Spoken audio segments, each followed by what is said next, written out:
अब इसकी महिमा स्वयं भगवान श्री विष्णु ब्रह्मा जी को बता रहे हैं। यो मृतिकाम द्वारवती समुद्भवाम करे समादाय ललाट पट्टके करोति नित्यम पुरुषोर्धुपुंड्रम क्रियाफलम कोटि गुणम तदा भवेत। भगवान ने कहा ब्रह्मा जी से, इस तिलक को जो धारण करता है उसके द्वारा जो भी शुभ क्रियाएं होती हैं उनका फल मिलता है। क्रिया फलम कोटि गुणम तदा भवेत। मतलब तिलक लगा करके आप 1 रुपए का दान करो तो करोड़ रुपए का के दान का फल मिलेगा, और बिना तिलक के करो तो 1 रुपए का दान क्या 1 रुपए जितना फल मिलेगा, और तिलक लगा के करो तो करोड़ गुना अधिक। अब बताओ कौन इतना घाटे का सौदा करे? तो भगवान कहते हैं करोड़ गुना अधिक फल प्राप्त होता है शुभ क्रिया का यदि चंदन लगा करके क्रिया करते हैं।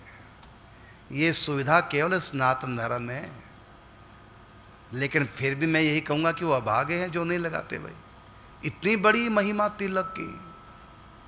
इसी प्रकार आप माला करो तो करोड़ गुना अधिक फल मिलेगा। जिस ढंग से हम भजन कर रहे हैं ना, 16 माला 32 माला 8 माला, यदि इस ढंग से भजन करते रहेंगे तो 1 करोड़ जन्म के बाद मिलेंगे ठाकुर जी। यदि माला चंदन धारण करने लग जाओ भजन से पहले तो 1 करोड़ जन्म का फल इसी जन्म में मिल जाएगा। सोचिए, जैसी हमारी स्पीड कम है ना भजन की चिंतन की, तो करोड़ जन्म के बाद मिलेंगे ठाकुर जी। लेकिन गोपी चंदन लगा करके भजन करो तो इसी जन्म करोड़ जन्म का फल मिल जाएगा, क्योंकि कोटि गुणम तदा भवेत क्रिया फलम। तो भजन का करोड़ गुना अधिक फल प्राप्त होगा। सोचिए, यदि कोई चंदन ना लगाए तो कितना बड़ा घाटा है। और ये भगवान के श्रीमुख के वचन है। आगे भगवान ने और कहा, देखिए तिलक की महिमा एक तो यह है कि जो भी हम शुभ कर्म करेंगे करोड़ गुना अधिक फल प्राप्त होगा। अब आगे भगवान कहते हैं ब्रह्मा जी से कि क्रिया विहीनम यदि मंत्रहीनम श्रद्धा विहीनम यदि काल विवर्जितम कृत्वा ललाटे यदि गोपी चंदनम प्राप्नोति तत्फुलम सदा अव्ययम। बड़ी गजब की बात। भगवान ब्रह्मा जी से कहते हैं क्रिया विहीनम। इसके 2 अर्थ हैं। एक तो ये है कि कोई भी हम पूजा पाठ कर रहे हैं, क्रिया आती नहीं, कैसे करना है पूजा नहीं पता, ज्ञान नहीं, लेकिन ऊट पटांग जैसी भी उल्टी सीधी आती वैसे करने लगे। तो कहा यदि माथे पर गोपी चंदन लगा करके हम पूजा करें, श्राद्ध तर्पण करें, कोई भी शुभ क्रिया करें, यदि वो क्रिया वहीन है अर्थात सिस्टम से नहीं है, पूजा विधान से नहीं कर पाए, जैसे पहले हम करते हैं आवायामी, आवाहन करते हैं भगवान का, फिर पाद्यम समर्पयामी, चरण धोते हैं, फिर अर्घ्यम समर्पयामी, भगवान को अर्घ्य देते हैं, फिर आचमनियम समर्पयामी, भगवान को आचमन कराते हैं, उसके बाद फिर स्नानियम समर्पयामी, भगवान को स्नान कराते हैं। लेकिन आगे पीछे क्रिया हो गई। सबसे पहले बोलना था पाद्यम समर्पयामी और गलती से बोल दिया अर्घ्यम समर्पयामी। उसके बाद बोल दिया जो पहले बोलना तो बाद में बोला पाद्यम समर्पयामी, तो होगी ना क्रिया आगे पीछे। ऐसे हम पंचाभिषेक करते हैं भगवान का, तो पहले जल से स्नान कराते हैं, उसके बाद दूध की बारी आती है, दूध के बाद दही से, दही के बाद घी से, घी के बाद शहद से, और अंत में शक्कर से। ये है पंचामृत अभिषेक। तो यदि आगे पीछे हो गया तो विधान टूट गया, तो पूजा की महिमा कम हो गई। लेकिन यदि माथे पे तिलक लगा करके यदि हमने पूजा की और पूजा आगे पीछे हो गई क्रिया वहीनम, उसका जो क्रिया थी, जो क्रम था, वो पलट गया, गलती हो गई। लेकिन यदि माथे पे तिलक लगा हुआ है तो क्रिया कहीं गलती भी हो जाए ठाकुर जी उसको सीधी मान लेते हैं, क्योंकि माथे पे तिलक लगा रखा है। तो इसका ये फल, क्रियावहीनम यदि मंत्रहीनम। हम जो भी पूजा करते हैं मंत्र से करते हैं। षोडशोपचार पूजन तो उसके 16 मंत्र हैं, पौराणिक मंत्र हैं, तांत्रिक मंत्र हैं, वैदिक मंत्र हैं। जो जिसमें अधिकृत है वो उन्हीं मंत्रों से भगवान का पूजन करते हैं। और बताया भी गया कि मंत्र पूर्वक ही भगवान का पूजन करना चाहिए। लेकिन इस घोर कलयुग में कौन मंत्रों से पूजा कर रहा है? उसमें भी विशेषकर सदगृहस्थ थी, कहाँ उनको षोडशोपचार के मंत्र आते हैं? जबकि कठिन नहीं है, मंत्रों से पूजा होती है। यदि आप मंत्र षोडशोपचार के नहीं जानते, कम से कम उपचार तो षोडश सीख ही लो। मंत्र वही बोलो जो गुरु जी ने दिया हो, तो आप नित्य प्रति जपते हैं। 10 मिनट में आप सीख सकते हैं षोडशोपचार पूजन कैसे भगवान का किया जाता है, शंकर जी को कैसे षोडशोपचार पूजन किया जाता है। 10 मिनट का काम है। और रही बात मंत्र की, मंत्र वही करो जो गुरु ने दिया, उस मंत्र से षोडशोपचार पूजन करो। सबसे पहले आवायामी बोल करके गुरु मंत्र बोल दो, फिर अर्घ्यम पाद्यम समर्पयामी गुरु मंत्र बोल करके, फिर गुरु मंत्र बोल करके अर्घ्यम समर्पयामी, आचमन समर्पयामी, स्नानियम समर्पयामी। इस प्रकार षोडशोपचार कर्म। लेकिन यहाँ भगवान नारायण कह रहे हैं ब्रह्मा जी से, यदि किसी के माथे पे गोपी चंदन तिलक को सविधि पूर्वक धारण किया हो, यदि उसकी उपासना में वो मंत्रों का उसको ज्ञान नहीं है, बिना मंत्रों के पूजा कर रहा है, यदि गोपी चंदन माथे पे है तो मैं उसकी पूजा को मंत्रमयी पूजा मान लेता हूँ। बताइए, गोपी चंदन माथे पे लगाने से तिलक, हमारी पूजा मंत्रमयी पूजा हो जाती है। अब कितना महिमा है तिलक की। और आगे कहा, क्रियावहीनम यदि मंत्रहीनम और श्रद्धावहीनम यदि काल विवर्जितम। जिस श्रद्धा से पूजन होना चाहिए, हमारे पास वो श्रद्धा नहीं है।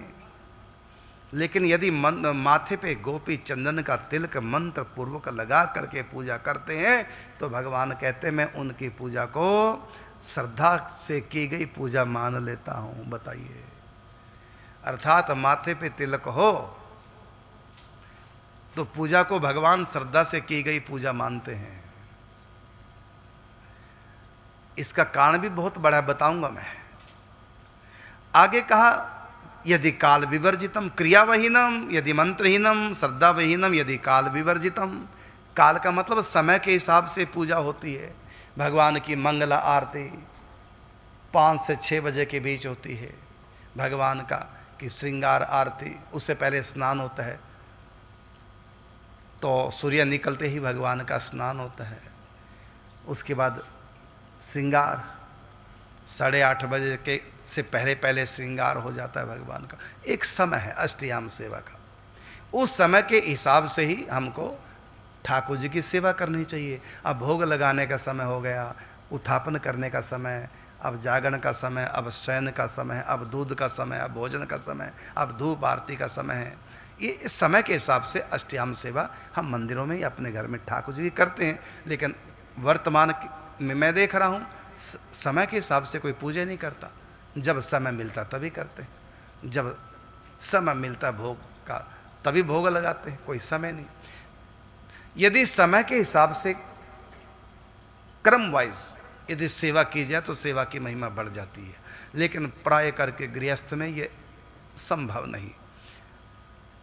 तो कहा कि समय का ध्यान न रख करके जो पूजा की जाती है उसकी महिमा कम हो जाती है। लेकिन यदि माथे पे गोपी चंदन लगा हो, भले समय आगे पीछे हो जाए तो कोई दोष नहीं। बताइए, ये स्वयं ठाकुर जी कहते हैं ब्रह्मा जी को। काल विवर्जितम मतलब काल के हिसाब से यदि सेवा नहीं की गई, पूजा नहीं की गई, जप नहीं किया गया, तो उसमें कोई दोष नहीं लगेगा यदि माथे पे गोपी चंदन तिलक हो। और आगे कहा कि कृत्वा ललाटे यदि गोपी चंदनम प्राप्नोति तत्कर्म फलम सदा मव्ययम। अर्थात गोपी चंदन का तिलक माथे लगा करके जो शुभ कर्म किया जाता है उस कर्म से मेरी प्राप्ति होगी। ये महिमा है गोपी चंदन की। इसलिए सभी को चंदन गोपी चंदन लगाना चाहिए तिलक।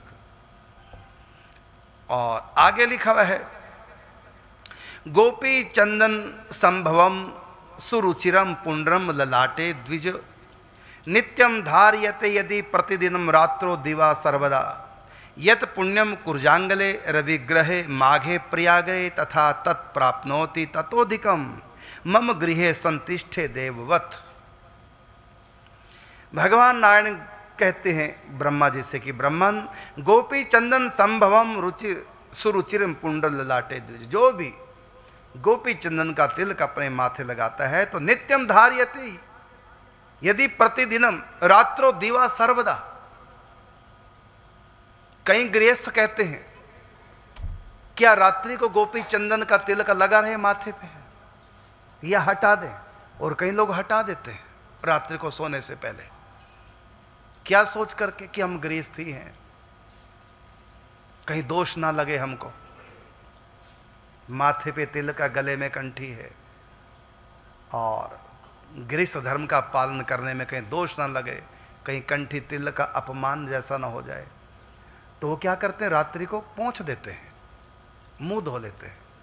लेकिन नहीं, ऐसा नहीं करना, गृहस्थ धर्म का पालन कीजिए, कंठी और तिलक धारण करके रखो, कोई दोष नहीं।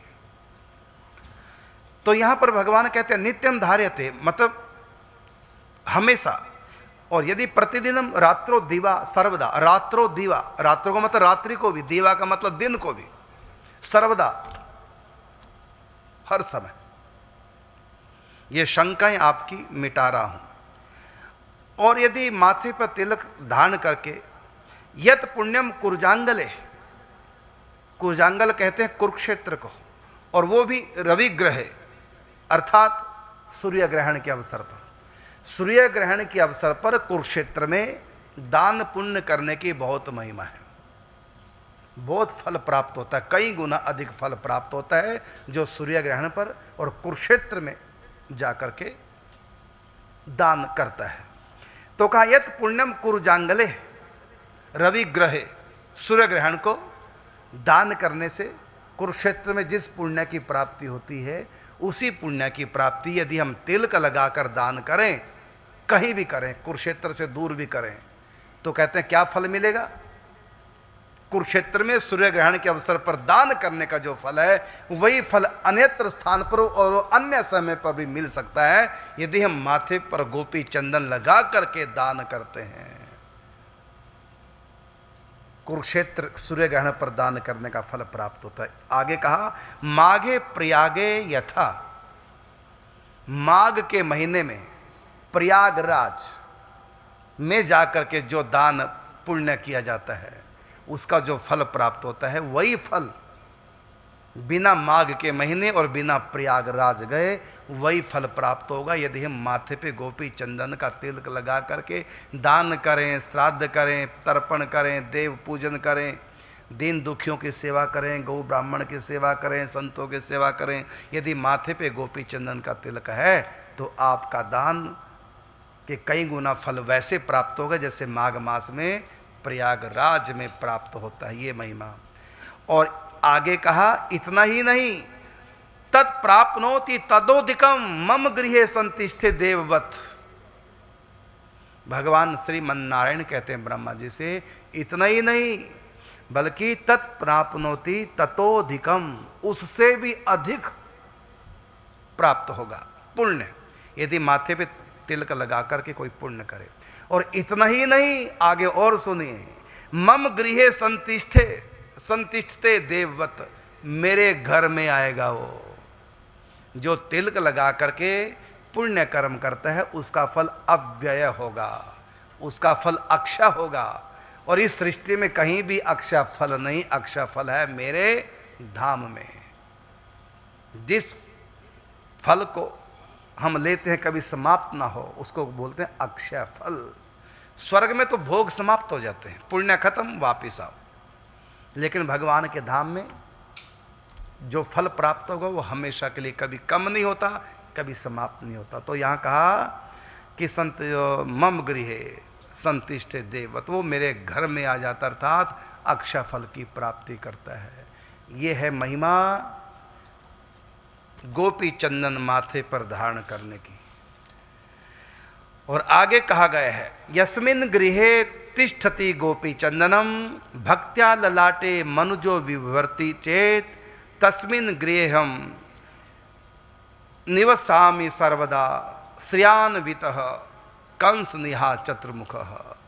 हे चतुर्मुख ब्रह्मा जी, जिसके घर में गोपी चंदन रखा रहता है, किस लिए रखा रहता है? इकट्ठा ललाट पे उर्ध पुंड्र तिलक धारण करने के लिए, प्रयोग करने के लिए, काफी एक साथ लिया है साल भर का। इस प्रकार भक्त्या ललाटे मनुजो विवर्त चेत यस्मिन् गृहे तिष्ठन्ति तिष्ठति गोपी चंदनम, जिसके घर में गोपी चंदन संग्रह रखा हुआ है। कहता तस्मिन् गृहम निवसामि सर्वदा। भगवान नारायण कहते मैं उसके घर में सदा निवास करता हूं, मतलब जहां गोपी चंदन वहां मैं भी होता हूं। फिर सुनेंगे ध्यान से, जहां गोपी चंदन है वहां ठाकुर जी है। ये ना तो मैं कह रहा हूं और ना मैं सुनी हुई बात कह रहा हूं, मैं पढ़ के श्लोक सुना रहा हूं। भगवान नारायण ब्रह्मा जी से कहते हैं जहां पर गोपी चंदन संग्रह करके रखा जाता है वहां पर मैं भी होता हूं। जैसे जहां तुलसी वहां शालिग्राम, जहां शालिग्राम तहां तुलसी, इसी प्रकार जहां गोपी चंदन वहां भगवान, और जहां भगवान वहां गोपी चंदन। तो ये ठाकुर जी के श्रीमुख के हैं। और श्रियान्वितम अर्थात मैं अकेला नहीं, श्रिया, श्रिया कहते हैं राधा रानी को, लक्ष्मी को, सीता जी को।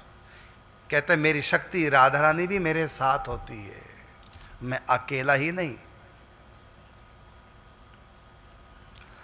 श्रियान्वितम कंस निहा चतुर्मुखम, अर्थात कंस का वध करने वाला, अर्थात विघ्नों को समाप्त करने वाला, पाप का नाश करने वाला, कंस जैसे पापी का नाश करने वाला मैं उनके घर में कहाँ निवास करता हूँ? जहाँ गोपी चंदन रखा होता है। मैं लक्ष्मी सहित, राधा सहित वहाँ निवास करता हूँ। अब सोचिए गोपी चंदन की कितनी महिमा है। अब आगे कहते हैं यो धार्ये द्वारवती समुद्भवाम मृत्सनाम पवित्राम कली कलमश अपहाम नित्यम लाटे मम मंत्र संयुक्ता यमम न पश्येदपि पाप संयुक्त। आप इस महिमा पर विश्वास नहीं कर पाएंगे जो मैं अब कहने जा रहा हूं, नहीं होगा विश्वास।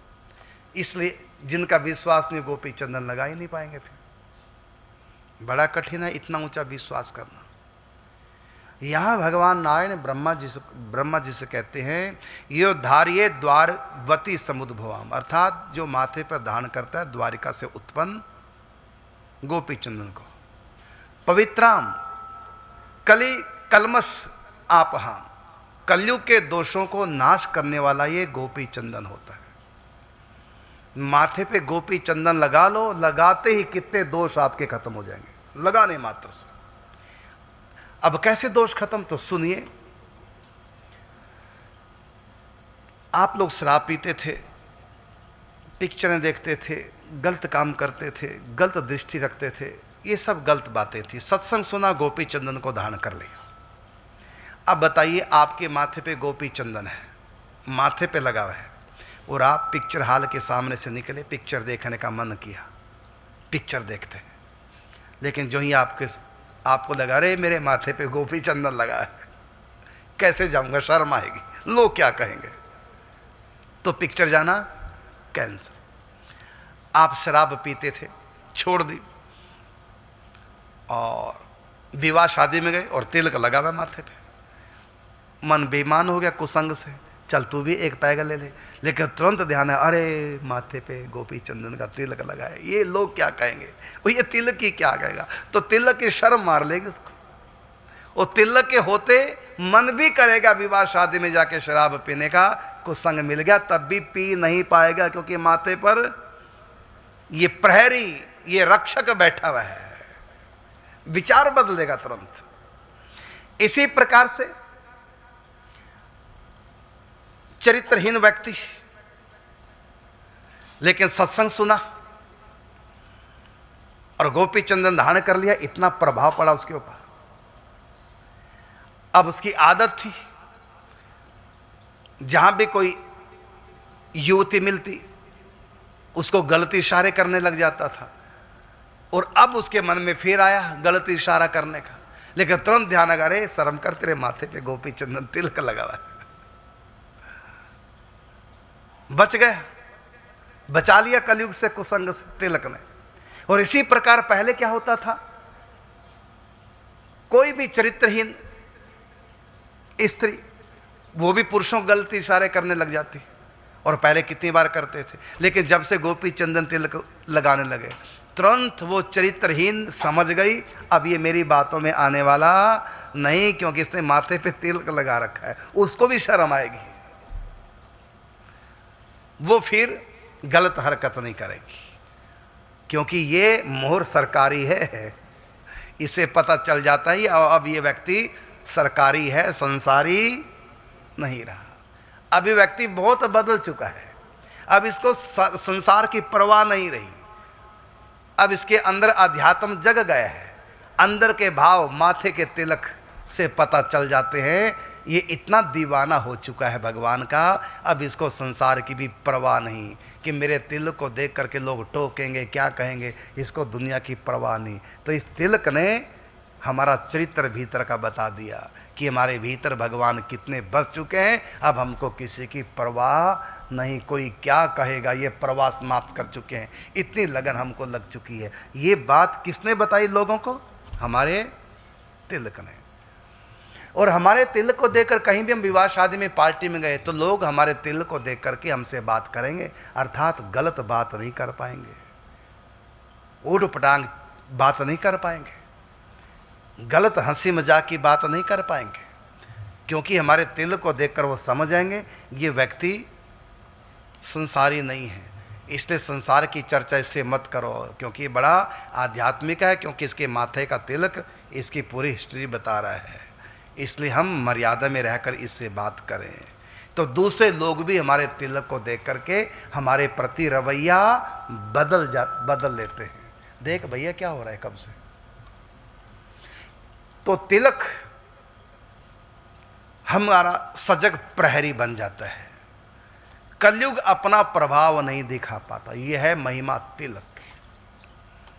और आप सुनिए, एक ऐसी कथा थी है भक्तमाल में, एक उदाहरण है ऐसा। एक पापी व्यक्ति था, शिकारी था, मांस खाता था, शिकार खेलता था, शराब पीता था, चरित्र भी उसका ठीक नहीं था। उसके कर्मों के अनुसार जब मृत्यु का समय आया तो यमदूत आएंगे, धर्मदूत तो आएंगे नहीं, ना भगवान के पार्षद आएंगे, क्योंकि पापी है। तो यमराज ने अपने दूतों से कहा उसका समय समाप्त होने जा रहा है, अब समय पे तुम पहुंच जाओ, जंगल में ये व्यक्ति है, शिकार खेलने के लिए गए हैं, यहाँ पर इनकी मौत होगी और बहाना लगेगा हार्ट अटैक, ये बहाना, क्योंकि कोई ना कोई बहाना। और जो ही इसको हार्ट अटैक हो तुरंत इसका समझो समय आ गया और इसकी सूक्ष्म देह सहित आत्मा को ले आओ और यहाँ पर इसके कर्मों का हिसाब किताब होगा, फिर इसको नरक में डाला जाएगा जो इसने पाप की है, जाओ।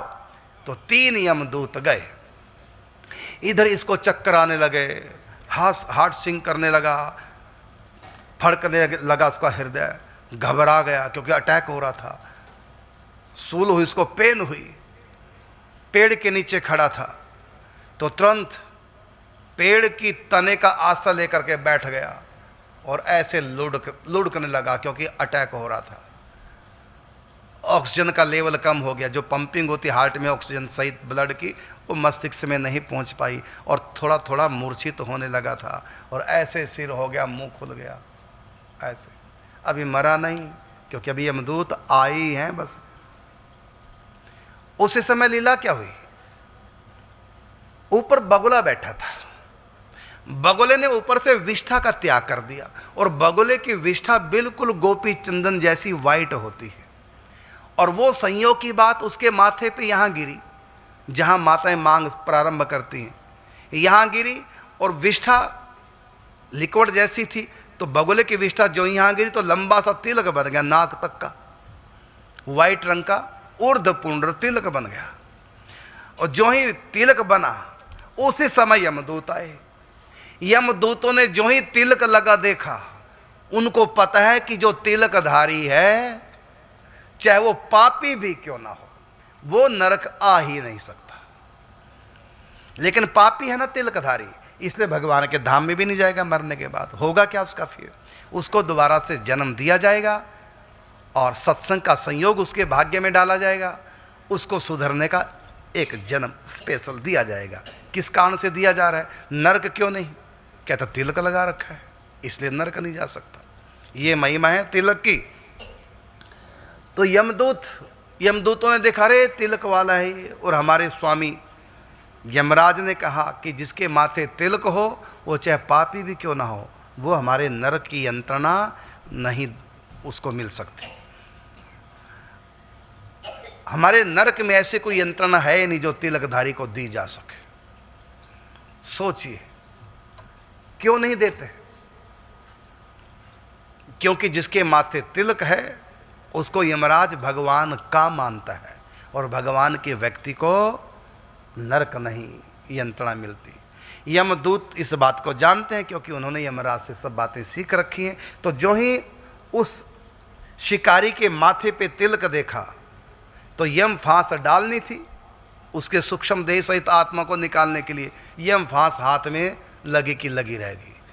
का ये तो तिलकधारी भाई, इसको नहीं हम ले जा सकते। अगर ले जाएंगे तो हमारे स्वामी यमराज हमको डांटेंगे कि जब समझा रखा है कि जिसके माथे तिलक है वो पापी भी क्यों ना हो, उसको यहाँ यमलोक में नहीं लाना, तुम क्यों लाए? तो डांट पड़ेगी। इसलिए वो खाली लौट गए यमराज के पास। यमराज ने कहा यमदूतों से, अरे उस दुष्ट शिकारी को, हत्यारे को क्यों नहीं लाए हो? महाराज लाते कैसे? आपने तो मना किया। अरे हमने कहा मना किया, हमने तो कहा था लाओ उसको जाकर। महाराज आपने तो कहा था एक बार कि जिसके माथे तिलक हो उसको यमलोक नहीं लाना। जब पहली बार मैं सर्विस पे आया था, नौकरी लगी मेरी पहली बार, तो आपने रूल कायदे बताए थे। जो नाम जप करने वाले हैं चाहे वो पापी भी क्यों ना हो, ना, जिन्होंने दीक्षा ले रखी है, जिनके माथे गोपी चंदन का तिलक है, ऐसी सी बातें जो आपने पहले दिन बताई जब पहले दिन मैं नौकरी पे आया था, तो वो कैसे? तो महाराज उनके माथे पे गोपी चंदन का तिलक था इसलिए हम उसको नहीं लाए, और आपने कहा था। यमराज ने कहा कि वो पापी, मांस खाने वाला, शराब पीने वाला, वैश्यवृत्ति करने वाला, हिंसा करने वाला ऐसा व्यक्ति ये माथे तिलक क्यों लगाएगा? अभी भी तो मैंने उसको शिकार करते देखा, और अभी भी मैंने तुमको भेजा उसकी मृत्यु का समय। अब ये भी उसको अटैक आया था, तो इतनी जल्दी वो कैसे सुधर गया? कोई सत्संग नहीं मिला, कोई गुरु मंत्र नहीं लिया, कोई तिलक नहीं लिया, आखिर उस तिलक कैसे? फिर यमराज ने आंख बंद करके ध्यान के द्वारा देखा कि लीला क्या। जब ध्यान के द्वारा देखा तो पूरी बात समझ में आ गई, और आंख खोल करके यमराज बोले यमदूतों से, अरे पगलो तिलक नहीं था, छोड़ आए हो तुम उसको। वो तिलक नहीं था, वो बगुले की विष्ठा थी। ऊपर बगुला बैठा, उसने विष्ठा का त्याग कर दिया, उसके सिर पर पड़ा, वो लंबा सा तिलक बन गया। ये तुमने बड़ी गलती कर दी, वो तिलकधारी नहीं है। तो तुरंत तीनों यमदूत बोले महाराज बस अभी जाते हैं, क्योंकि उनको तो 1 सेकंड लगता है वहां से अंतर्ध्यान होना और यहां शिकारी के सामने प्रकट हो जाना। कहते अभी जाते हैं। यमराज ने कहा अब रुक जाओ, अब नहीं जा सकते। क्यों? क्योंकि मृत्यु का समय टल गया है। अब दोबारा से मुकदमा चलेगा, केस चलेगा, फिर निर्णय होगा कि किस दिन उसको, उसकी मृत्यु का समय। अभी नहीं ला सकते क्योंकि अभी वो, उसका समय मृत्यु का टल गया है। अब देखिए ये व्यक्ति बच गया। कैसे बचा? नकली तिलक से। सोचो इतना डर है यमदूतों में तिलक का, पहचाना भी नहीं, बस तिलक दूर से देख लिया और वापिस भाग गए। भाई तिलक वाले को नहीं हम छू सकते। ये महिमा है तिलक। उसके बाद भी कोई तिलक ना धारण करे तो क्या उसको कहेंगे? और आगे और सुनो, कहा कि नित्य ललाटे मम मंत्र संयुक्ता यमम न पश्येदपि पाप संयुक्तम। यमम न पश्येद मतलब यमराज को देख नहीं पाता, अर्थात यमराज उसके सामने आ नहीं सकता। किसके सामने? जिसके माथे पे तिलक हो। यमम न पश्येद अपि पाप संयुक्त अर्थात चाहे वो पापी भी क्यों ना हो, तिलक जिसके माथे पे है, चाहे वो पापी भी क्यों ना हो, यमराज यमदूत उसके सामने जा ही नहीं सकते। नहीं कर पाओगे विश्वास मेरी बात को। बड़े पुण्य चाहिए इस बात पर विश्वास करने के लिए। स्वल्प पुण्याम तामराजन विश्वासो नैव जायते। जिसके पुण्य कम हो उसको तो इन बातों पर विश्वास ही नहीं आ पाएगा, क्योंकि यहां बुद्धि तर्क देगी, यहां बुद्धि तर्क देगी। बताओ ऐसा करने से क्या मतलब हुआ। और कहा कि यमम न पश्येदपि पाप संयुक्तम, चाहे कोई पाप से संयुक्त क्यों ना हो। ये क्या मतलब, जितने मर्जी पाप करो फिर तो तिलक लगाओ, जितने मर्जी पाप करो यम ले नहीं जा सकता। नहीं नहीं, ऐसा नहीं हो सकता, तो गलत लिखा, बढ़ा चढ़ा के लिखा। तो ऐसा व्यक्ति सोचेगा। इसका उत्तर यह है कि जो पापी होगा वो तिलक लगाएगा ही क्यों भाई। जो शराब पिएगा, मांस खाएगा, गलत काम करेगा, वो तिलक लगाएगा ही क्यों। और यहां भले चंगे नहीं तिलक लगा पाते हैं, शर्म आती है समाज की, रिश्तेदारों की। कईयों ने शराब छोड़ दी, मांस छोड़ दी, हमने कहा अब तो तिलक लगाओ भाई, कहते हैं नहीं शर्म आती है। लोग कहेंगे 900 चूहे खा के बिल्ली वृंदावन चली। तो लोग मजाक करेंगे। इसका मतलब अभी दीवानगी नहीं आई, अभी और सत्संग सुनो। तो इसमें अच्छे अच्छे लोग तिलक नहीं लगा पाते, पापी कहां से लगाएगा भाई। पापी तिलक लगा ही नहीं सकता। महिमा इतनी है तब भी पापी तिलक नहीं लगा सकता। क्यों? स्वल्प पुण्याम तामराजन विश्वासो नैव जायते। पापी को तो विश्वास होगा ही नहीं इस बात को। वो तो ही कहेगा रे बढ़ा चढ़ा के कर रखी है महिमा। ऐसे थोड़ी होता है, ऐसे कैसे पापी यमदूत से बच जाएगा। यमदूतों से केवल तिलक लगाने से, फिर तो कोई भी लगा ले। लेकिन कह तो देगा फिर तो कोई भी लगा ले, लेकिन नहीं लगा सकता। कोई भी नहीं लगा सकता, बल्कि कोई कोई लगा सकता है। जिसके पुण्य साधे या जिसने अधिक महिमा सुन ली, अधिक सत्संग किसने कर लिया। क्योंकि तिलक केवल दीवाना लगा सकता है, आम व्यक्ति, आम भक्त, आम धार्मिक व्यक्ति तिलक नहीं लगा सकता। तिलक कोई दीवाना ही लगाएगा। जब मैं यमुनानगर में अखंड कीर्तन करता था तो एक लड़की थी जो मुझको मां कहती थी। आज भी वो मुझको मां कहती है।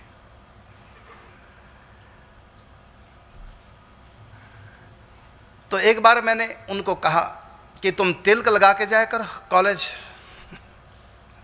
फिर कोई तुमको छेड़ेगा नहीं। शिकायत की थी ना। तो तिलक लगा करके कोई लड़की कॉलेज में जाती है तो जो मन चले लड़के होते हैं उनके पास एक मैसेज पहुंच जाता है कि ये लड़की ऐसी वैसी नहीं है। इसलिए उन पर अपना जादू चला नहीं पाएंगे, सोच नहीं पाएंगे। तो ये तिलक बहुत बड़ा मैसेज तिलक लगाने वाले को भी देता है, और जो उस तिलक को देखते हैं सामने वाले उनके पास भी कुछ मैसेज छोड़ता है। यदि लड़की तिलक लगाती है, कॉलेज जाती है तिलक लगा के, या ड्यूटी जाती है, नौकरी पे जाती है, तो वहां जो कोई मन चला भी होगा, कमी नहीं है। मेरे पास सब मैसेज आते हैं, हमारे बच्चे बताते हैं कि ऐसे ऐसे। एक ने तो एक जगह की नौकरी छोड़ दी, एक लड़की ने नौकरी छोड़ दी, क्योंकि वहां जितने और काम करने वाले कहते सब मुझको छेड़ते थे। फिर छोड़ कर दूसरी जगह उसने नौकरी की, वहां भी यही हाल उसके साथ हुआ। अंत में उसने अपने घर आके पिताजी से कहा मैं नौकरी नहीं करूंगी। तो ऐसा गंदा समाज हो गया। लेकिन कोई लड़की नौकरी जाती है माथे पे तिलक लगा करके, यदि वहां कोई मन चला उसके साथ काम करने वाला हुआ ड्यूटी पे, उसके पास ये तिलक एक मैसेज देता है, सावधान। सामने वाले को भी सावधान, वो तिलक करता है, और जिसके माथे लगा हो उसको भी वो तिलक सावधान करता है। ये सजग प्रहरी है व्यक्ति का तिलक। तो सामने वाला उस तिलक को देख करके, देखते उसके पास एक मैसेज क्लिक होता है, क्या ये लड़की बहुत धार्मिक है, ये भगवान से इतना प्रेम करती है, इसको दुनिया की कोई चाह और परवाह नहीं है, इसलिए वो गलत मैसेज नहीं भेजेगा उसके पास। पहरेदार है तिलक, और हम भाग्यशाली हैं जो सनातन धर्म में पैदा हुए हैं, जहां पर ये पहरेदार हमारे माथे पर रहता है। और आगे देखो क्या कहा,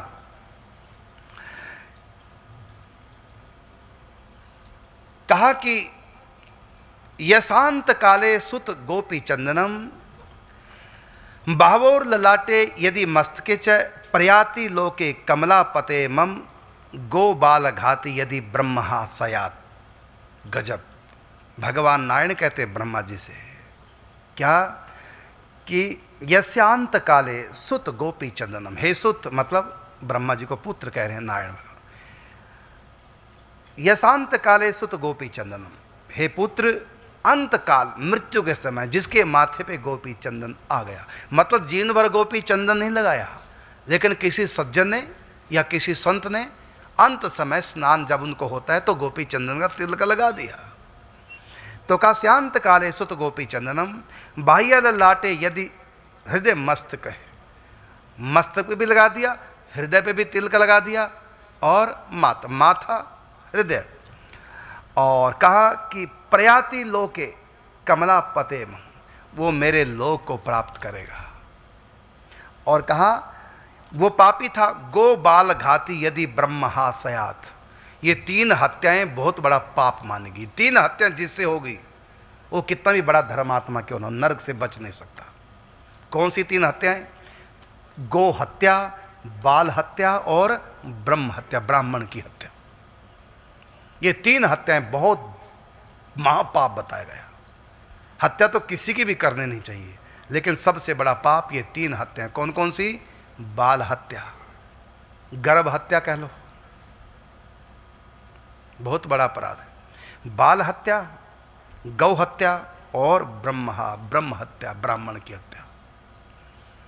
कहते हैं ऐसा व्यक्ति जरूर नरक जाएगा, लेकिन कहते यदि उसके माथे पर गोपी चंदन का तिलक लगा है, वो भी मृत्यु के समय लगाया, पहले नहीं लगाता था, वो भी किसी और ने लगा दिया, तो ये 3 हत्या करने वाला नरक अवश्य जाता। लेकिन यदि माथे पर मृत्यु के समय उसको गोपी चंदन का तिलक लगा है तो यमदूत उसको नरक नहीं ले जा सकते। ये बात कौन कह रहे हैं? भगवान नारायण कह रहे हैं ब्रह्मा जी को। इतनी महिमा है। और इतना ही नहीं, और कहा ग्रहा न पीड़यंती न रक्षसाम गणः यक्षा पिशाचोर उर्ग भूत नायका ललाट पट्टे सुत गोपी चंदनम संतिष्ठते यस्य मम प्रभावात। गोपी चंदन का तिलक लगा हुआ है किसी के माथे, व्यक्ति जंगल में सो रहा है, वहां से सांप निकला, उसके पास आ गया, उसके ऊपर चढ़ गया, यदि उसके माथे गोपी चंदन का तिलक लगा हुआ है, ऊपर से सांप निकल जाएगा, उसको काटेगा नहीं। अब बताओ, यदि पंगा लोगे तब सांप छोड़ेगा नहीं, वो अलग बात है।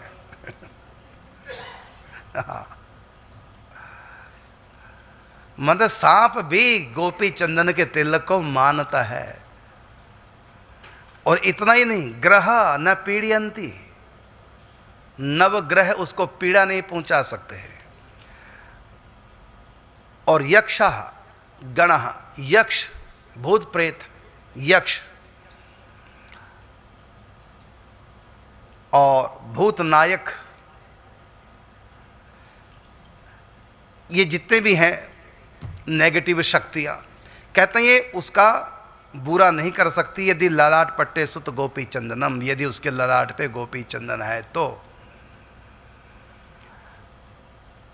संतिष्ठते यस्य मम प्रभावात, क्योंकि गोपी चंदन में मेरी पावर काम करती है। भगवान नारायण कहते हैं गोपी चंदन में, तिलक में मैं बैठा होता हूं, मेरी पावर होती है इस तिलक में, तो मेरे प्रभाव से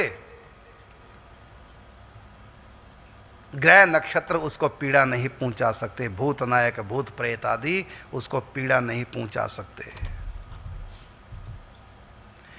और आगे कहा अस्नातो यह क्रिया कुर्याद अशुचि पाप संयुक्त है गोपी चंदन संपर्कात पूतो भवती तत्क्षणात। और सुनो बढ़िया बात, लेकिन आप इसका बात का दुरुपयोग नहीं करोगे।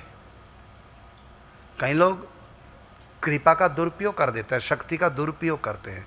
इसमें लिखा हुआ है यदि ठंड के कारण से कोई नहा नहीं पाया और मेरी पूजा करना चाहता है, या टंकी में पानी नहीं रहा, बिजली भाग गई, मेरी पूजा का समय हो रहा है, नहा नहीं सका, कहता है केवल गोपी चंदन का तिलक लगा लो और मेरी पूजा कर लो, नया माना जाएगा। वैसे श्लोक मुझको सुनाना नहीं चाहिए था, मुझको पता बहुत बेईमान है लोग सर्दी में ज़्यादा बेईमानी आ जाती है।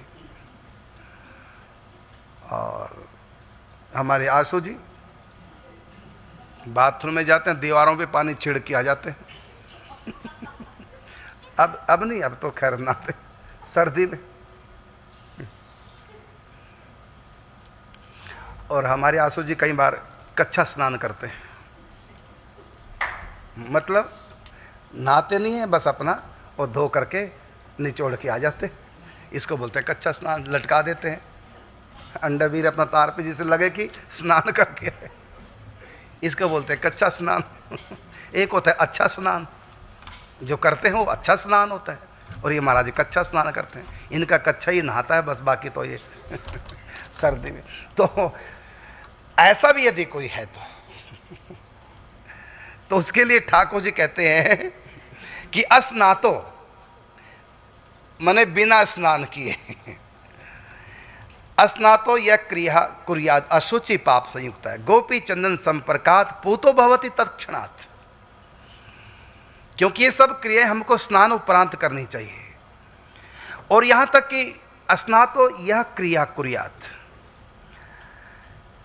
कोई हमसे क्रिया ठीक ना हो पाए पूजा की, अनजानपने में गलती हो गई या जानते नहीं पूजा के विधान को, गलत क्रिया हो गई पूजा में और स्नान नहीं किया, तो कहते हैं गोपी चंदन संपर्कात पूतो।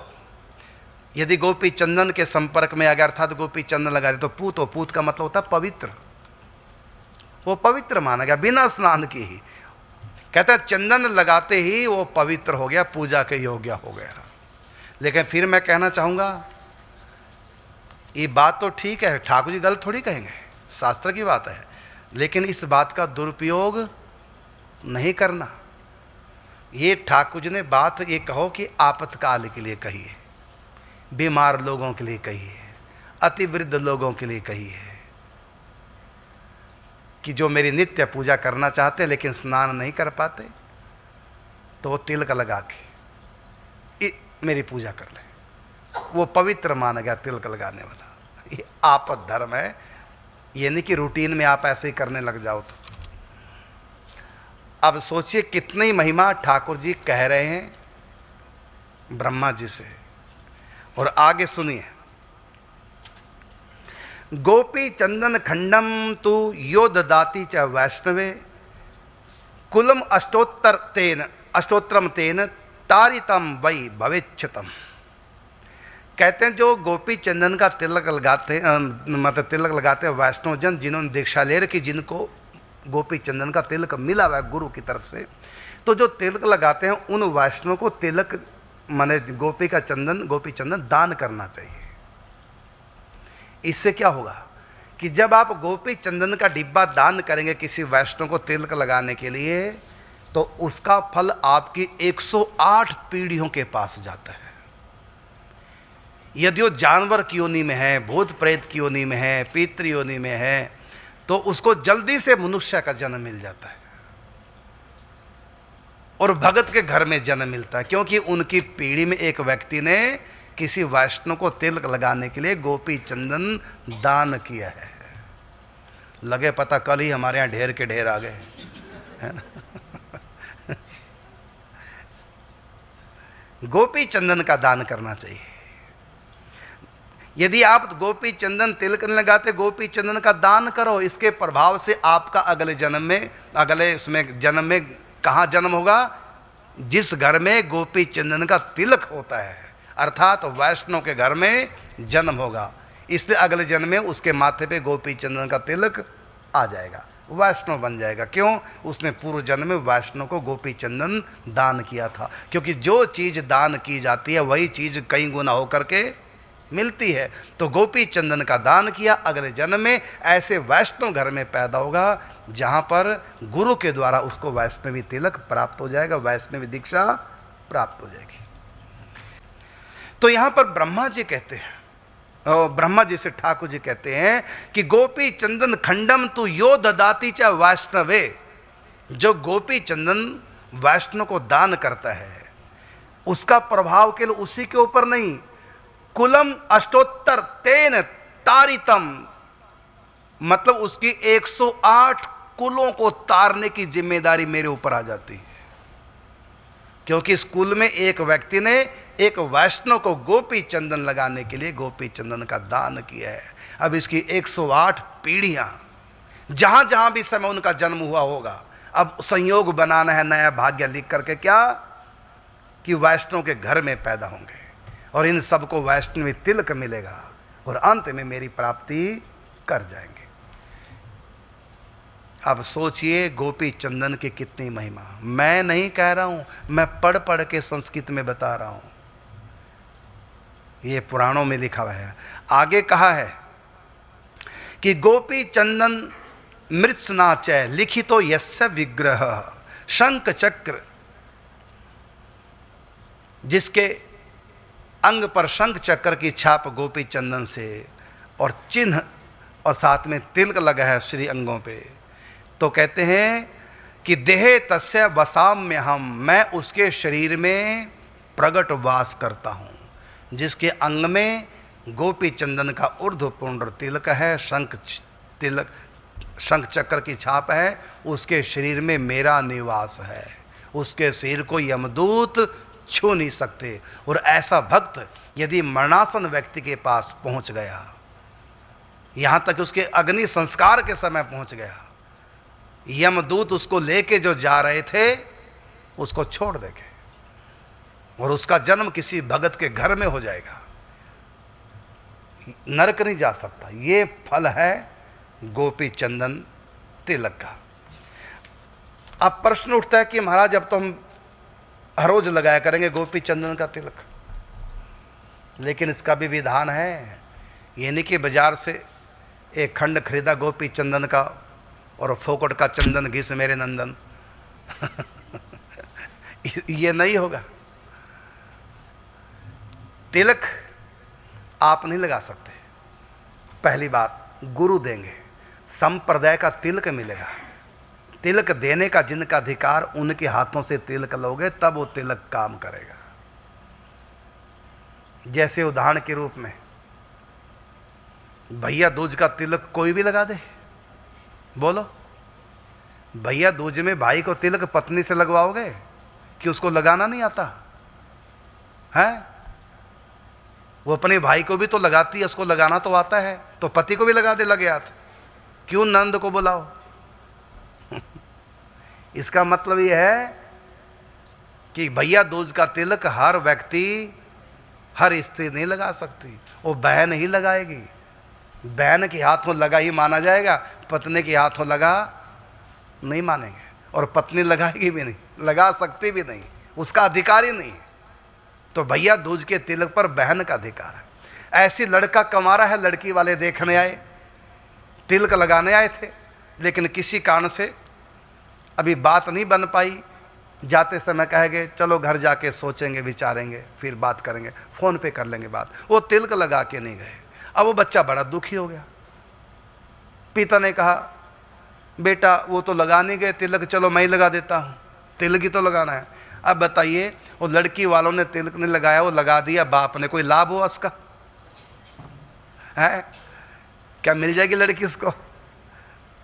वो लड़की मिल जाएगी बाप के तिलक लगाने से? इसका मतलब है बाप वो तिलक नहीं लगा सकता, बाप का अधिकार नहीं है। वो लड़की का भाई या लड़की का बाप, लड़की का मामा, उसके परिवार का व्यक्ति लगाएगा तभी उसको दुल्हन मिलेगी। यदि पिता लगाएगा तो कोई लाभ नहीं होगा। इसी प्रकार तिलक किसी से भी लगवाओ या तुम खुद लगाओ, लड़का स्वयं ही लगा ले तिलक, कि लड़की वाले तो लगा नहीं गए, चलो मैं ही लगा लेता हूँ, होगी मेरी सगाई, नहीं काम बनेगा। तो तिलक आप स्वयं लगाएंगे या कोई और लगाएगा, कोई लाभ नहीं होगा। गुरु लगाएंगे, संप्रदाय की तरफ से, भगवान की तरफ से तिलक प्राप्त होता है। तिलक सब नहीं लगा सकते। तो तिलक लगाएगा कौन? तो ये संप्रदाय का तिलक, जिस संप्रदाय के पास तिलक है। ऐसे तो कितने मत हैं उनके पास तिलक होते ही नहीं, क्योंकि भगवान से प्रारंभ नहीं हो। प्रथम तिलक भगवान से प्रारंभ होता है। जैसे हमारे संप्रदाय का तिलक कहां से मिला हमको? निकुंज बिहारी श्यामा श्याम हंस अवतार का रूप धारण करते हैं। हंस अवतार ने तिलक, शिक्षा, दीक्षा, उपदेश दिए हैं सनकादिक ऋषियों को, और सनकादिक ऋषियों ने ये तिलक, उपदेश, सेवा, दीक्षा, शिक्षा ये सब नारद जी को, देवी ऋषि नारद जी ने श्री निम्बार्क भगवान को। इस प्रकार पीढ़ी दर पीढ़ी होते होते ये यहाँ संतों के पास, और संतों से आप लोगों के पास आई है। तो तिलक वहाँ से चला है संप्रदाय का, इसलिए कोई भी लगा ले। इसलिए कलयुग में जो नए नए पंथ चल रहे हैं, किसी के पास तिलक है नहीं, आए कहाँ से? क्योंकि तिलक तो भगवान के पास से आता है। ये तो अनादि परंपरा चल रही सतयुग से। तो जो अपना नया मत बनाते हैं, उनके पास ना तो मंत्र होता है दीक्षा का, और ना ही उनके पास तिलक होता है। ये केवल सनातन धर्म के पास ये मंत्र, तिलक, उपदेश, उपासनाएं, ये सतयुग से प्रारंभ है। आज तक शिष्य दर शिष्य होती होती हम तक पहुंच रहे हैं। इसलिए हर व्यक्ति तिलक नहीं लगा सकता। तिलक ही सद स्नान। यहाँ तक कि तिलक इतनी महिमा कि पुराने जमाने में जब किसी को राजा बनाया जाता था, उसमें सबसे मुख्य रस्म होती थी राजा बनाने की। कौन सी? राजमुकुट। क्या बोलते हो नाम? राजमुकुट है? गलत बोल रहे हो। मुख्य रस्म होती थी राज तिलक। आज राम जी का राज तिलक, ये कहेंगे कि राज मुकुट है, ये कहेंगे। अच्छा, महंगा क्या होता है? तिलक तो 1 रुपये का लग जाएगा, और मुकुट सोने चांदी का, हीरों से जड़ा, करोड़ों रुपए का होता है। तो महंगा तो मुकुट है, तो सब मुकुट पहनाया जाता है। तो ये कहना चाहिए ना, आज राम जी का राज मुकुट है। नहीं कहते, क्या कहते हैं? आज राम जी का राज तिलक है। अच्छा, ये राज तिलक कौन लगाता है? स्वयं ही लगा लो, राजा बन जाओ, तिलक लगा। कौन लगाएगा? ये लगाएंगे, एक गद्दी होती है, एक जैसे मंत्रियों की अलग अलग सीट होती है, तो एक होती है राजगुरु की। तो ये तिलक राजगुरु ही लगा सकते हैं। और राम जी के राजगुरु कौन है? वशिष्ठ जी। इसलिए प्रथम तिलक किसने लगाया? वशिष्ठ ही कीना। वशिष्ठ ने प्रथम तिलक लगाया। तो वशिष्ठ तिलक लगाएंगे तो सामने वाला क्या बन जाएगा? तिलक लगाते ही राजा। क्योंकि तिलक का नाम क्या था? तिलक का नाम था राज तिलक। राज तिलक लगाया तो बन गए राजा। इतनी पावर है तिलक में। इसलिए अपने आप नहीं लगा सकते। युद्ध में जब जाते हैं उस समय तिलक कौन लगाता है? बताओ आप लोग। उस समय बिना तिलक के युद्ध नहीं जाते। युद्ध में जब सैनिक जाते हैं तिलक कौन लगाता है? हैं? 2 तिलक लगा सकते हैं, या तो पत्नी या मां। इससे क्या होगा?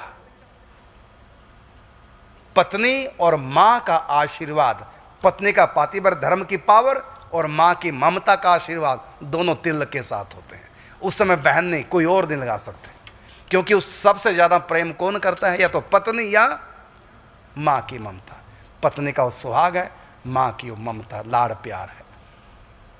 तो फिर तिलक की पावर, मां की ममता की पावर, पत्नी के पातिव्रत धर्म की पावर तिलक के साथ युद्ध में जाती है। इसलिए उस तिलक पर अधिकार है पत्नी और मां का। अपने आप ही तिलक तो केवल एक ही व्यक्ति लगाता है। कौन? पिक्चरों में देखा होगा आपने, डाकू। वहां भी तिलक लगता है। अपने आप ही तिलक कौन लगाते हैं? डाकू। और ये अच्छी बात नहीं अपने आप ही तिलक लगाना। वो डाकू होता है, वो ठग होता है, लोगों को ठग रहा है। वो ढोंगी होगा, वो पखंडी होगा जो अपने आप ही तिलक लगाता है। अच्छा, मांग में सिंदूर आप लोगों ने पहली बार भरा था, ब्यूटी पार्लर वाली ने भरा था क्या है? सखी सहेली ने, जिसने सजाया, या स्वयं भर लिया शीशे के सामने खड़े होके? क्यों? तुम्हारे हाथ नहीं भरने के लिए? क्योंकि नियम नहीं है। प्रथम बार मांग में सिंदूर कौन भरेगा? कौन भरता है? जो भरता है। जो भरता है वही भरता। भरता किसको बोलते हैं? बैंगन का भरता नहीं तो बाद में बनेगा, शादी के बाद। हम पहले की बात कर रहे हैं। उसको भरता क्यों कहते हैं? पति को भरता भी कहते हैं, भरतार या भरता। भगवान को कर्ता या करतार, ऐसी पति को भरता या भरतार। तो भरतार क्यों कहते हैं? क्योंकि यही मांग में सिंदूर भरता है, इसलिए इसका नाम भरता है। और हमको सजना है जिनके नाम से, इसलिए उनको सजना कहते हैं। हमको भी सजना है क्योंकि पति सजना है। तो जिसके नाम से सजना है उसी का नाम सजना है। और जो मांग में सिंदूर भरता है वही हमारा भरता है। तो मांग में सिंदूर पति का अधिकार है, ना आपका ना किसी और का। और प्रतिदिन कौन भरेगा? ऐसा तो नहीं कि आप सुबह सुबह डिब्बी लेकर सिंदूर की पत्ती के सामने उठ खड़ा हो, चल मांग में सिंदूर। हर रोज नहीं, केवल पहली बार भरता है, ये उसका अधिकार। और मंगलसूत्र बाजार में गए, खरीद लिया, पहन लिया, कमारी लड़की ने, ऐसा होता है क्या? नहीं, ये भी ससुराल की तरफ से मिलेगा, मायके की तरफ से मंगलसूत्र नहीं होता। तो एक विधान है। इसी प्रकार चर्चा आज चल रही है माथे के तिलक की। तो माथे का तिलक ये भगवान की तरफ से मिलता है और गुरु के द्वारा मिलता है और संप्रदाय से तिलक मिलता है। और इसका आकार प्रकार सब कुछ संप्रदाय की तरफ से मिलता है, तब इसकी महिमा। अब आप कहेंगे यहाँ कहाँ लिखा है ये बात? तो मैं आपको पढ़ के बता रहा हूँ। भगवान नारायण कहते हैं कि नित्य ललाटे मम मंत्र संयुक्ता। नित्य ललाटे मम मंत्र संयुक्ता, मतलब मेरे मंत्र के द्वारा ही ये लगेगा। ये नहीं कि घिस दिया बस, एक कहावत है संतों में, फोगट का चंदन घिस मेरे नंदन, ये नहीं चलेगा यहाँ पर। मंत्र से अभिमंत्रित करके, तो प्रथम बार मंत्र से अभिमंत्रित करके संप्रदाय की तरफ से तिलक लगता है। गुरु लगाते हैं या गुरु अपने शिष्य को कह देते हैं कि इनको तिलक दे दो, तो वहीं से आज्ञा मिलती है। तो मम मंत्र संयुक्तम, उसकी महिमा। अब ये कैसे मंत्र से संयुक्त किया जाता है? पहली बार तो आपको बता देते हैं। पहली बार तो गुरु या गुरु की आज्ञा से उनका शिष्य आपको धारण कराएगा तिलक। तो मैं बता देता हूं कैसे। भाई कैमरे को भी थोड़ा सा अगर कोई हो तो पास लाए, लोग समझ जाए बात को। मुझको भी एक पेन भी दे दो जरा। मिल गया। मैं आपको बता रहा हूं आपको कैसे लगाना है। पहली बार तो संप्रदाय की तरफ से आपको लगेगा, उसके बाद प्रतिदिन तिलक आपको लगाना है। तो मैं बता रहा हूं आपको कैसे तिलक लगाना है। कैमरा बिल्कुल पास लाओ जो समझ जाए। सेंटर में करो बेटा कैमरा। चलो मैं इधर ले जाते, चलो उल्टी तरफ, चलो कोई नहीं, मैं वहीं से कर लूँगा। आप देखिए कैसे करना है। चंदन ही दे दो, यहाँ हो तो कोई टुकड़ा। ऊपर जाना पड़ेगा, नीचे जल्दी लाओ। चलो रहने दे, ऐसे ही बता दूंगा। अच्छा ले आए क्या? ले आओ, बहुत जल, थोड़ा जल। देखिए इसमें है ये गोपी चंदन का टुकड़ा है। हाँ ले आओ थोड़ा। चम्मच से थोड़ा सा जल हाथ में ले लेना है। ये देखो हमने ले लिया। और इसको आगे पीछे करके नहीं घिसाना है। आगे पीछे करके घिसाते हम लोग भगवान का चंदन। और हथेली पे गोल और क्लॉकवाइज, उल्टा नहीं, गोल घुमाना, जैसे परिक्रमा करते हैं क्लॉकवाइज। तो ऐसे गोल गोल घुमाना है। ये घुमा दिया, ये हो गया, घिस दिया। और उसके बाद हमको इसके ऊपर एक यंत्र बनाना है। यंत्र कैसे बनाना? त्रिकोण एक, फिर उसके बाद दूसरा त्रिकोण बनाना। पहले त्रिकोण बनाना है ऐसे, ये बन गया एक त्रिकोण, दिख रहा है? इसकी चोंच नीचे है और दो साइडों में। अब इसके ऊपर एक त्रिकोण और बनाना, उसकी चोंच ऊपर बनानी है। ये ऐसे दो त्रिकोण, एक की चोंच ऊपर एक की चोंच नीचे, तो दो त्रिकोण बनते ही ये बन गया षटकोण। इसमें 6 त्रिभुज हैं और एक षटभुज है। तो ये 6 तरफ 6 इसके त्रिभुज हैं, तो 6 त्रिभुज और इसके बीच में एक षटभुज, इसको बोलते हैं हमारे यहाँ यंत्र। और इसके अंदर लिखना है निकुंज का बीज मंत्र, प्रेम का बीज मंत्र, काम का बीज मंत्र। काम बीज मंत्र कौन सा होता है? कलीम। तो आधा का, ला और आ की मात्रा और उसके ऊपर ई की मात्रा और उसके ऊपर बिंदी अनुस्वार, ये बन गया कलीम। समझ रहे? उसके बाद फिर नाभि से ऊपर शेष नाग के फन की तरह हाथ बना लो ऐसे, ये भी ऐसी बना लो फन। क्या करो? नाभि से ऊपर ऐसे ले जाओ, हार्ट और नाभि के बीच में हाथ, और दूसरे से ढक दिया। उल्टा हाथ में बनाना है, उल्टा हाथ नीचे रहेगा और सीधा हाथ ऊपर रहेगा। इसके बाद जो आपको गुरु मंत्र देंगे, मूल मंत्र, निकुंज का मंत्र, जो भी संप्रदाय का मंत्र आपको मिलेगा, तो आपको अंदाजे से 11 बार मन ही मन पढ़ लेना। होठ हिलते रहें, आवाज ना आए। 1-2 आगे पीछे हो जाए तो कोई दोष नहीं, गिनती 9 रह गई या 12 हो गई, 11 तो कोई दोष नहीं। अंदाजे से 11 बार पढ़ के उसके बाद एक बार देख लेना इसको। जो ही आप पढ़ेंगे, दृष्टिपात करेंगे, तो मंत्र की शक्ति इसके अंदर। तो इसमें भी मंत्र और यंत्र दोनों हैं। इसमें मंत्र और यंत्र, षटकोण यंत्र है और बीच में बीज मंत्र है। और जो गुरु ने दीक्षा में मंत्र दिया, वो मंत्र भी हमने पढ़ करके वो पावर भी इसमें डाल दी। उसके बाद क्या करना, फिर आपको इसको इकट्ठा, अब तो सूख गया क्योंकि थोड़ा मैंने लिया था दिखाने के लिए। फिर इसको ऐसे करके ऐसे इकट्ठा कर लो। इकट्ठा करके फिर इसको नीचे से ऊपर की तरफ, ऊपर से नीचे गलती से नहीं लगाना, नहीं तो रिएक्शन हो जाएगा मंत्र का। नीचे से ऊपर की तरफ 2 रेखाएं, फिर नीचे से अपने अपने संप्रदाय के अनुसार, और फिर बीच में हमको लगानी होती है श्याम श्री। मंत्र लगा दी, ये है इसमें श्याम श्री, और ये अलग से श्लाका है। श्याम श्री ऐसे करके और बीच में लगा दिया। जब हम श्याम श्री लगाएंगे उस समय मंत्र बोलना है ओम केशवाय नमः। ये मंत्र उस समय हमको बोलना है, और इस मंत्र के द्वारा माथे पर श्याम श्री मंत्र लगाना। अब ये इसके लिए भगवान ने बोला यहां नित्यम ललाटे मम मंत्र संयुक्ताम, लेकिन पहली बार आप स्वयं नहीं लगा सकते, अपराध होगा, दोष होगा। अब मैं एक बार यहां भी बना देता हूं यंत्र और मंत्र किस प्रकार से। एक सीधी रेखा जैसी है तो सीधी रेखा हो गया, और एक नीचे ये बन गया एक त्रिभुज। इसके ऊपर एक त्रिभुज और बनाना। अब शुरू करना ऊपर से, चोंच ऊपर हो।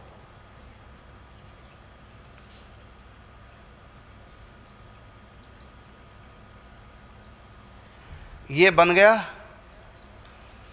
6 त्रिभुज और बीच में षटभुज। इसको बोलते हैं यंत्र। और यंत्र के बीच में लिखना मंत्र कौन सा? काम बीज मंत्र। आधा का, ल, आ की मात्रा, फिर ई की मात्रा, फिर ऊपर अनुस्वार बिंदी। ये हो गया कलीम। समझ गया? आप लिख लिए। ये आपको सिखाया, भले आपको सिखाया लेकिन आप स्वयं नहीं लगाएंगे पहली बार शास्त्रों के अनुसार। तो यहां ठाकुर जी ने कहा नित्यम ललाटे मम मंत्र संयुक्तम, और इसकी महिमा क्या? फिर यमम न पश्येदपि पाप संयुक्तम, चाहे हम पापों से संयुक्त क्यों ना हो, यमराज हमारे सामने आ नहीं सकता। इतनी पावर है इस तिलक में। इतना सुन के भी कोई तिलक ना लगाए, क्या कहेंगे उसको? अब हम तो क्या कहें? हाँ, शास्त्र कहता है स्वल्प पुण्यामताम, उसके बहुत कम पुण्य है भाई, जो उसको विश्वास नहीं हो पा रहा। वो संसार की ज़्यादा परवाह करता है, भगवान की चाह कम, संसार की परवाह ज़्यादा। तिलक तो वही धारण करता है जिसको संसार क्या कहेगा ये चिंता नहीं। सबसे बड़ा रोग क्या कहेंगे लोग, और ये हमारे पापों का परिणाम है। ये हमने सुनाई आपको तिलक की महिमा।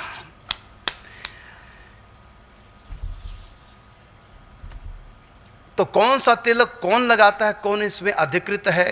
तो भैया दूज का तिलक, बहन युद्ध का तिलक, पत्नी या माँ, और सगाई का तिलक होने वाली ससुराल की तरफ से। और कौन सा तिलक? राज तिलक, राजगुरु की तरफ से। और गुंडाई तिलक वो अपनी तरफ से। तो अपनी तरफ से सबसे गलत तिलक है, इसे सिद्ध होता है अपने वाला तिलक सबसे गलत। अच्छा, तिलक क्यों कहते हैं इसको, जानते हो? नहीं पता। तिलक शब्द कहां से प्रकट हुआ?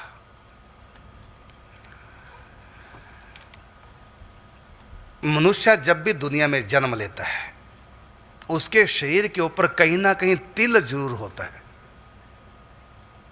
आप लोगों के शरीर में कहीं ना कहीं 1 2 4 5 10 तिल, तिल ही बोलते हैं ना, तिल जरूर होते हैं। और अलग अलग अंगों पर अलग अलग तिलक की महिमा है। यदि किसी की दोनों भृगुटियों के बीच में तिलक हो, जन्म से तिल हो,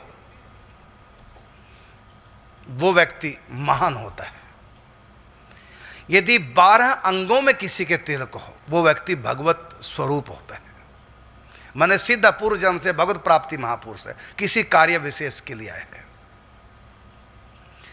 12 जगह तिलक लगाए जाते हैं। कहाँ कहाँ लगाते हैं तिलक?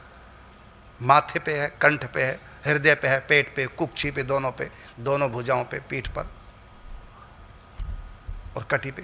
तो इस प्रकार 12 स्थानों पर तिलक लगाए जाते हैं।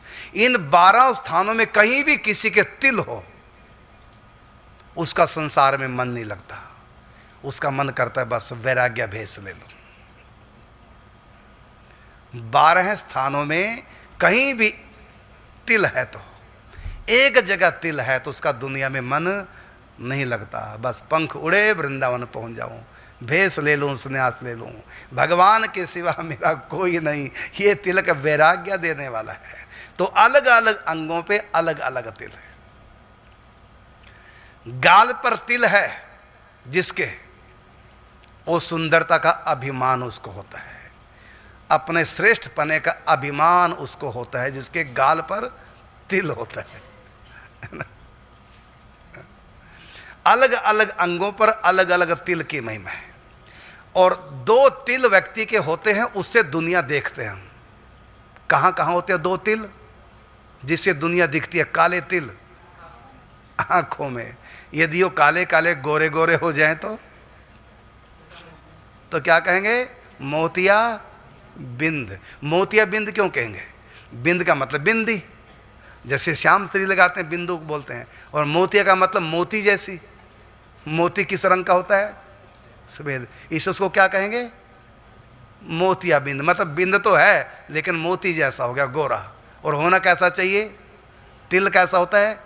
काला। तो ये जो बीच में हम लगाते हैं काला तिल, इसलिए श्याम रंग का होता है।